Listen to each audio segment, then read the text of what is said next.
तुम चाहे जैसा भी प्रोटेक्शन वाला फोन खरीद लो, संचार साथी के द्वारा सरकार को जो चाहिए वो उनको मिलता रहेगा। अगर संचार साथी नहीं करेगा तो डीपीटीपी लॉ जरूर करेगा। चलिए आने वाले 2 मिनट में जल्दी से समझते हैं कि ये ऐप करता क्या है और डीपीटीपी लॉ का इससे क्या लेना देना। डिपार्टमेंट ऑफ टेलीकम्युनिकेशंस ने फोन मैन्युफैक्चरर्स को एक डायरेक्शन दिया है कि हर नया स्मार्टफोन जो है उसमें संचार साथी प्री इंस्टॉल्ड के साथ बेचा जाएगा और जो फोन्स बन चुके हैं पर बेचे नहीं गए हैं उनमें भी सॉफ्टवेयर अपडेट से ये ऐप डाला जाएगा। ऑर्डर में एक क्लॉज क्लियर लिखा है कि ऐप के जो कोर फंक्शंस हैं वो डिसेबल, रेस्ट्रिक्ट या हाइड नहीं किए जाएंगे।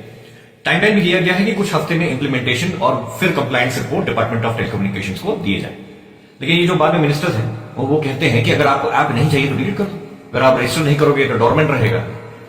क्या फायदा इस चीज का? ठीक है, यहीं से कंफ्यूजन क्रिएट होता है कि ऑर्डर कुछ और है और स्टेटमेंट कुछ और दिया जा रहा है। चलिए समझते हैं कि ऐप करता क्या है। संचार साथी जो है वो डिपार्टमेंट ऑफ टेलीकम्युनिकेशन का एक टूल है। इसके मेन फंक्शन है लॉस्ट फोन के IMEI ब्लॉक करना, दूसरा आपके नाम पर रजिस्टर्ड सिम्स चेक करना, फ्रॉड कॉल्स को रिपोर्ट करना और फोन का IMEI वेरीफाई करना।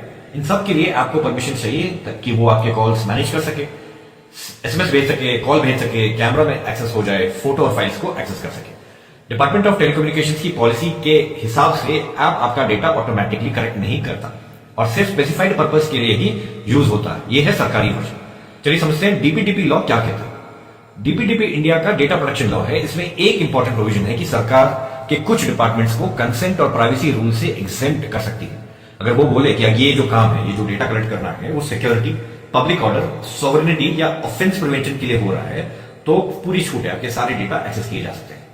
यानी जो नॉर्मल केसेस में आपको सेफगार्ड मिलते हैं वो आपको नहीं मिले। और जो डेटा प्रोटेक्शन बोर्ड के मेंबर्स हैं वो गवर्नमेंट ही अपॉइंट करती है, यानी कि ओवरसाइट इंडिपेंडेंट नेचर की नहीं। अगर आप सरकार के टिप्पणी करोगे या फिर क्रिटिसाइज करोगे तो पता है आपको क्या होगा।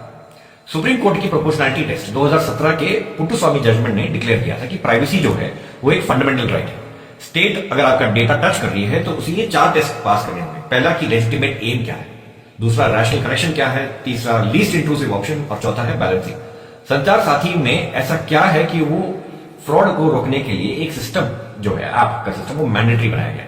ये ऑप्शन वॉलंटरी क्यों नहीं है और इसको इतना विल पे बेंड क्यों किया जा रहा है कि भाई सारे फोन में ये ऐप होना ही चाहिए। मेरे नेक्स्ट वीडियो में मैं आपको बताता हूं कि सिटीजन क्या कर सकते हैं और अगर आपको ये समझ आया तो इसे जरूर शेयर करें और कमेंट करें हमारे सेफगार्ड्स क्या होने चाहिए और सरकार को क्यों आगे आके क्लैरिफाई करना चाहिए, फिर डिस्क्राइब करना चाहिए कि ऐप क्यों बन रहा है और इसको मैंडेटरी क्यों बनाया जा रहा है कि सारे फोन मैन्युफैक्चरर्स इस ऐप को डाले हैं।